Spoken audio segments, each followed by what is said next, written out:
আজকে ছোট পরিসরে হলেও একটা খুব গুরুত্বপূর্ণ অনুষ্ঠান। সেই অনুষ্ঠানে আমার ভাতৃসম শ্রী অঙ্কুশ সাহা, যার সঙ্গে বিগত 11 বছর 2011 সাল থেকে বলতে পারেন আমার পরিচয়। আমি 2011 সালে এখানে নতুন সরকার প্রতিষ্ঠিত হওয়ার পরে মাননীয় মুখ্যমন্ত্রী আমাকে নিয়ে আসেন বাইরে থেকে, আবার পশ্চিমবঙ্গে ফিরিয়ে আনেন এবং আমাকে ওনার কৃষি এবং আনুষঙ্গিক দপ্তরগুলোয় সহায়তা করার সুযোগ দেন। সেই সূত্রে যারা কৃষি ক্ষেত্রে আমাদের কৃষকদের জীবনমান উন্নয়ন, তাদের আয় বৃদ্ধি করার মূল লক্ষ্য নিয়ে উনি আমাকে নির্দেশ দিয়েছিলেন যে আমাদের কৃষিক্ষেত্রে আমাদের উন্নয়নের অভিমুখ হওয়া উচিত আমাদের কৃষকদের আয় বৃদ্ধি। কোনো ঢাকঢোল পেটানো হয়নি, কোনো প্রচার হয়নি, কোনো দ্বিগুণ করো তিনগুণ করো এরকম কোনো স্লোগান দেননি, কিন্তু লক্ষ্য এটাই স্থির ছিল। কারণ একেবারে উদ্দেশ্যহীনভাবে আমাদের যে মূল ফসল ধান, তা ক্রমশ আমাদের যেসব প্রজাতির ধান খুব প্রসিদ্ধ ছিল সেগুলো ওপেন পলিনেটেড ভ্যারাইটি হওয়ার জন্যে তার উৎপাদনের হার হাইব্রিড বা হাই ইল্ডিং ভ্যারাইটির থেকে উৎপাদনের হার কম ছিল। আপনারা যারা আমার মতন পক্ষকে আছেন এখানে কয়েকজন, তারা হয়তো স্মরণ রাখবেন 60-এর দশকের মাঝামাঝি আমরা তদানীন্তন জনসংখ্যা ভারতবর্ষের 44 কোটি মানুষকে দুবেলা খাওয়াতে পারিনি। তদানীন্তন মাননীয় প্রধানমন্ত্রী তিনি বিদেশে গিয়ে 160 লক্ষ চাল গম আর 10 লক্ষ টন চাল নিয়ে আসেন PL 480 নামক একটি সহায়তার ভিত্তিতে সুদূর আমেরিকা থেকে নিয়ে ওই 44 কোটি মানুষকে তিনি বাঁচিয়ে রাখার ব্যবস্থা করেন। এতটাই খাদ্য অভাব ছিল আমাদের দেশে তখন। কিন্তু খুব অপমানিত বোধ করেন যখন ওই 160 লক্ষ টন গম আর 10 লক্ষ টন চাল ওনাকে নিতে হয়েছিল দেশের মানুষের স্বার্থে। উনি সিদ্ধান্ত নেন যে দেশকে সম্পূর্ণভাবে খাদ্যে স্বয়ংসম্ভর করে নিতে হবে। তারপরে সবুজ বিপ্লব, আমরা জানি বাকিটা ইতিহাস। কৃষি বিজ্ঞানী, কৃষি সম্প্রসারক, কৃষক এবং কৃষি প্রশাসকরা তারা সকলে মিলে সমন্বিতভাবে চেষ্টা করে আজকে ভারতবর্ষের জনসংখ্যা 3 গুণের বেশি হয়েছে। আমরা 1966 সালের পরে আমরা কোনোদিনও খাদ্য, যা বেঁচে থাকার তাগিদে যেসব সিরিয়ালস দরকার হয়, আমাদের মূল চাল বা গম আমরা আমদানি করিনি। এটি ছিল সবুজ বিপ্লবের সার্থকতা। ভারতের প্রশাসক, বিজ্ঞানী, সম্প্রসারক, সর্বোপরি আমাদের মতন লোকেরা মনে করি আমাদের কৃষকরা জাতির প্রয়োজনে তারা ঝাঁপিয়ে পড়েছিলেন। আমরা খাদ্যাভাবকে সম্পূর্ণ নির্মূল করতে পেরেছি তাই নয়, স্থায়ীভাবে আমাদের জনসংখ্যা এরকম স্ফীতকায় হওয়ার পরেও আমরা 3 গুণের বেশি জনসংখ্যা হয়ে গেছে। আমরা কিন্তু আজকে সবাইকে খাইয়ে উদ্বৃত্ত উৎপাদন করছি। এই উদ্বৃত্ত উৎপাদনের ফলে পশ্চিমবঙ্গের কৃষকরা 2011 সালে 7 টাকা কেজি দরে তারা ধান বিক্রি করতে পারতেন। আমাদের এখানে 60 কেজির বস্তা সাধারণত গ্রাম অঞ্চলে আমার মতন কৃষকরা সবাই জানেন 420, 410, 430 টাকার বেশি দাম ছিল না। তা সত্ত্বেও চাহিদা ছিল না, কারণ দিশাহীনভাবে আমরা সব প্রজাতির আমাদের নিজস্ব বৈশিষ্ট্য যেসব চালের ছিল সেই সব ধরনের ধানের উৎপাদন বন্ধ করে দিয়ে সব উচ্চ ফলনশীল ধানের চাষ করতাম, এবং যখন উদ্বৃত্ত হলো তখন আমাদের এ নিয়ে কোনো চিন্তা ছিল না। যারা পরিকল্পনার মালিক, যারা প্রশাসক, তারা খাদ্যাভাব যখন অনুভব করা হয়েছে, দেশের প্রধানমন্ত্রী অপমানিত বোধ করেছেন আমেরিকায় গিয়ে, তার সিদ্ধান্ত অনুযায়ী খাদ্যে স্বয়ংসম্বর হওয়ার জন্য সর্বশক্তি প্রয়োগ করেছিলেন। কিন্তু অতিরিক্ত উৎপাদনের ফলে যে কৃষকরা দাম পাচ্ছিলেন না, তাই নিয়ে তাদের কোনো সচেতনতা ছিল না। আমাদের মাননীয় মুখ্যমন্ত্রী, তিনি না কৃষি বিজ্ঞানী, আমি জানি না উনি কোনোদিনও অর্থনীতি নিয়ে পড়েছিলেন, তো উনি আমাকে যেদিন দায়িত্ব দিয়েছিলেন 2011 সালে, স্পষ্ট ভাষায় বলে দিয়েছিলেন, আমাকে উৎপাদনের হার বা উৎপাদনের বৃদ্ধির গ্রাফ দেখাবেন না, কৃষকদের আয় বৃদ্ধি আজ কত কাল কত হলো সেইটা দেখাবেন, আর আমার কৃষক ভাই বোনেরা তারা তাদের কষ্টে উৎপাদিত ফসল বেচতে পারছে না, সেই ব্যাপারে আপনি ব্যবস্থা নেবেন। অবশ্যই আমাদের কৃষকের আয় বাড়ানোর জন্যে একটা বিশেষ দিক, আমি আবহাওয়া খারাপ, আমি খুব দীর্ঘায়িত করব না, ছোট করে বলতে চাই যে আমাদের রপ্তানি করা উদ্বৃত্ত ফসলের একটা বড় দিক ছিল, এবং সেই সময় থেকেই আমি দেখেছি শ্রী অঙ্কুশ সাহা, তিনি একটি সংগঠনের, যারা যারা এই রপ্তানি করতে পারেন পশ্চিমবঙ্গ থেকে, এইরকম কৃষকদের নিয়ে, এইরকম রপ্তানিকারকদের নিয়ে উনি একটা সংগঠন চালান। সেই সংগঠনের তরফ থেকে বিভিন্ন অসুবিধের কথা নিয়ে উনি আমাদের সচিবালয়ে পাঠাতেন, তা ঘুরে ফিরে মাননীয় মুখ্যমন্ত্রীর, আমি কৃষি এবং আনুষঙ্গিক দপ্তরের উপদেষ্টা ছিলাম বলে আমার কাছে আসতো শেষ পর্যায়ে, সেই সূত্রে ওর সঙ্গে পরিচয়। যে একাগ্রতা এবং যে দৃঢ়তা নিয়ে আমি অঙ্কুশ সাহাকে তার নিষ্ঠার সঙ্গে তার লক্ষ্যে পৌঁছানোর আগ্রহ দেখেছি, তা আমাকে অত্যন্ত ইমপ্রেস করেছে। এবং সেই জন্যেই যখনই অঙ্কুশ সাহার কোনো রকম আবেদন সরকারের কাছে এসেছে শুনেছি, আমি বলেছি ওর কথা গুরুত্ব দিয়ে শুনতে হবে, যে সমস্যার কথা বলছে সেই সমস্যা আমাদের সুরাহা করতে হবে, যাতে ক্রমশ আমরা আমাদের কৃষকদের আয় বৃদ্ধির লক্ষ্যে যাতে বড় পরিসরে তারা যে উৎপাদন করছে তা আমরা সেখানকার উপভোক্তাদের কাছে পৌঁছে দিতে পারি। এই লক্ষ্য নিয়ে ভাই অঙ্কুশ তার বক্তব্যে শুরুতেই আপনাদের বলেছেন, 14 সালে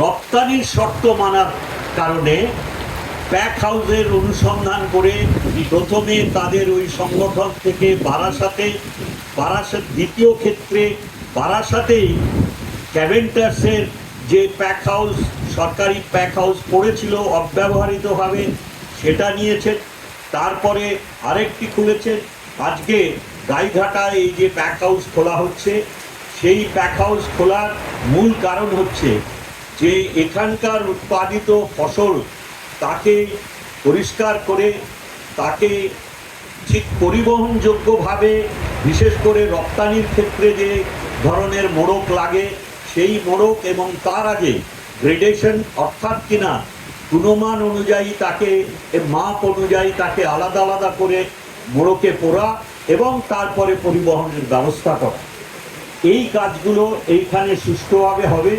এটা শর্ত মেনে করা হয়েছে রপ্তানির জন্যে। কিন্তু ক্রমশ আমরা দেশে যে প্রগতির ছোঁয়া বিশেষ করে এই রাজ্যে দেখছি, আপনারা জানেন যে বিগত 11 সাল থেকে লাগাতার প্রয়াসে আমার সহকর্মীরা কি কৃষি বা কি আনুষঙ্গিক সবকটি দপ্তরে, যেমন সবজি, ফল, এগুলো ফুল, মশলা, এগুলো আমাদের উদ্যান পালন বিভাগ দেখেন, যার ডাইরেক্টর এখানে স্বয়ং আছেন আমাদের দীপ্তেন্দু বেরা মহাশয়, তিনি ডাইরেক্টর হর্টিকালচার।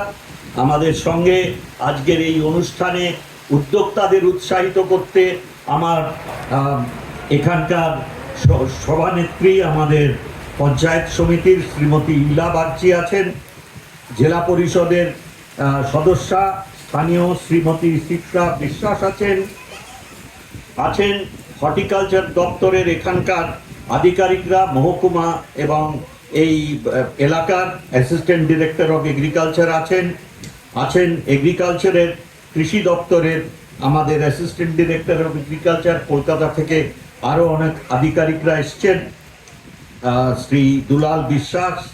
সর্বোপরি আমি বলবো শ্রী এস.কে. মণ্ডল, যিনি রপ্তানির এগ্রিকালচার প্রডিউসের অর্থাৎ আমাদের কৃষি পণ্যের, তার ভেতরে উদ্যান পালনের পণ্য রয়েছে, তার রপ্তানির শ্রীবৃদ্ধি করার জন্যে আরও বেশি মাত্রায় যাতে আমরা রপ্তানি করতে পারি সেই রপ্তানির সুযোগ তারা বৃদ্ধি করেন, সেই অ্যাপিডার শ্রী মণ্ডল যিনি বক্তব্য রেখেছেন আছেন। এনারা সকলে আরও অনেক বরিষ্ঠ আধিকারিকরা আছেন, স্থানীয় সমষ্টি উন্নয়ন অধিকর্তা আছেন, অন্য অন্য বিশিষ্ট জনেরা আছেন। আর আপনারা সকলেই এসছেন এই উদ্যোগকে আপনারা উৎসাহিত করতে চান বলে, তার জন্য আমিও ব্যক্তিগতভাবে কৃতজ্ঞ। আছেন, আমরা শুনলাম mister Hira, plant protection officer from the plant quarantine department, এবং শ্রীমতী অনিতা দেবী, যিনি ন্যাশনাল প্লান্ট প্রোটেকশন কমিশনের অঙ্গ হিসেবে এখানে বললেন। আমি খালি এইটুকুই বলতে চাই যে এই প্যাক হাউসের কর্তব্য হচ্ছে শুধু ধুয়ে পরিষ্কার করা নয়, চোখে দেখতে পাওয়া যায় না এরকম ক্ষতিকারক যদি কোনো রেসিডিউ থাকে, অর্থাৎ কিনা অবশিষ্টাংশ, ধরুন বেশি মাত্রায় কোনো পেস্ট কন্ট্রোল কম্পাউন্ড, জেনারেলি যেগুলো কীট টোকা দমন করে, আমরা পেস্টিসাইড একটা বড় আমব্রেলা, ইনসেকটিসাইড বলি, বা ফলমূল ফুলে, বিশেষ করে সবজিতে রোগ বেশি হয়, পোকা হয়, রোগও। সাধারণ কৃষি ক্ষেত্রে যেসব আমরা শস্য দেখি তার থেকে বেশি রোগাক্রান্ত হয় আমাদের সবজি, ফল, ফুল। তো সেখানে যে কীটনাশক ব্যবহার করা হয় তার যদি অবশিষ্টাংশ থেকে যায় ফসলের উপরে, সেটা মানুষের জন্য ক্ষতিকারক। বিদেশি মানুষদেরও ক্ষতিকারক, দেশি মানুষদেরও ক্ষতিকারক। আমরা সেই জন্যে সরকারি যতগুলো কৃষি দপ্তর বা আমাদের উদ্যান পালন দপ্তর আছে তার সম্প্রসারণের দায়িত্বে যারা রয়েছেন বা প্লান্ট প্রোটেকশন যারা দেখেন, কৃষক ভাই বোনেদের সচেতন করার জন্যে শুধু তারা নানা রকম প্রচারপত্র দেন তাই নয়, তারা প্রশিক্ষণ দেন। তা সত্ত্বেও একটা জিনিস, বাজারে আমাদের এই রেসিডিউ বা কীটনাশকের অবশিষ্টাংশ ফসলে আছে কি না, কী মাত্রায় আছে, এগুলোর এক একটা সহ্যের এক একটা করে লিমিট দেওয়া থাকে, খুব সামান্য, কিন্তু তার ভেতরে আছে কি না এটা পরীক্ষা করার জন্য সারা ভারতবর্ষে এই ইনসেকটিসাইড রেসিডিউয়ের মাপার ব্যবস্থা রয়েছে। সেই জন্য আতঙ্কিত হওয়ার কিছু নেই। তবে যে কথা অনিতা দেবী বলছিলেন যে যদি কোথাও কোনো রকমভাবে কোনো অবশিষ্টাংশ বিদেশের মাটিতে ভারতীয় পণ্যে পাওয়া যায়, সেটা আমাদের আন্তর্জাতিক ক্ষেত্রে এত বেশি এবং এত তাড়াতাড়ি রটনা হয় আপনারা চিন্তা করতে পারবেন না। আজ থেকে প্রায় 20 বছর আগে আমি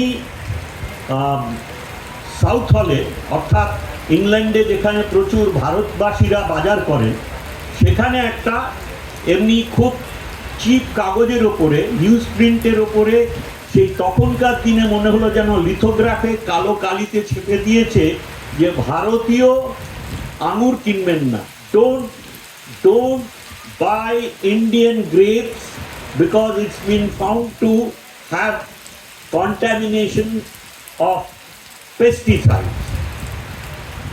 আমি আশ্চর্য হলাম। আমি ওখান থেকে ফোন করলাম, তখন আমার একজন নিজের